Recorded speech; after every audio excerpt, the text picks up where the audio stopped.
Alors en effet, c'est un vrai point important pour le recruteur et il arrive très fréquemment qu'un recruteur identifie dans votre parcours professionnel ce qu'on a communément appelé un trou. Alors le trou, il peut être de plusieurs natures.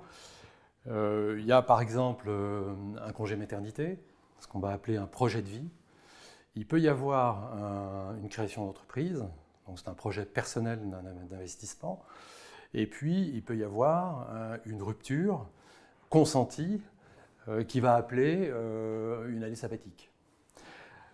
Dans les trois cas, et peut-être plus particulièrement sur les deux derniers, je pense qu'il est important de recadrer ça sous forme d'un projet. C'est-à-dire qu'à aucun moment, ça doit apparaître comme quelque chose d'incohérent par rapport à la suite logique des expériences professionnelles et donc du parcours. Quoi qu'il en soit, c'est vous qui devez en être à l'initiative. C'est une décision que vous prenez, ce n'est pas quelque chose de subi. Et ça doit apparaître véritablement, comme je l'ai dit, comme un projet qu'à un moment donné, vous avez jugé bon d'entreprendre.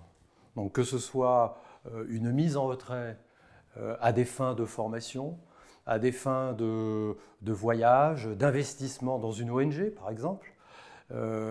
Mais ça doit toujours apparaître comme quelque chose de cohérent par rapport à des aspirations personnelles, par rapport à un questionnement qu'on peut à un moment donné avoir sur un point de passage dans son parcours. Et lorsqu'il s'agit d'une création d'entreprise, même si malheureusement elle n'a pas abouti puisque vous êtes à nouveau confronté à l'entretien d'embauche en entreprise, il faut en être fier, puisqu'aujourd'hui, créer une entreprise, c'est un véritable défi.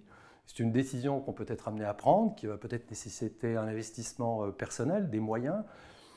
Et je crois qu'il faut simplement en être fier et pouvoir la revendiquer comme telle. Donc elle doit être dite, en tout cas apparaître clairement dans son projet, quitte à expliquer que finalement, la manière dont vous aviez imaginé ce projet n'a pas pu porter ses fruits pour des questions de décalage de marché.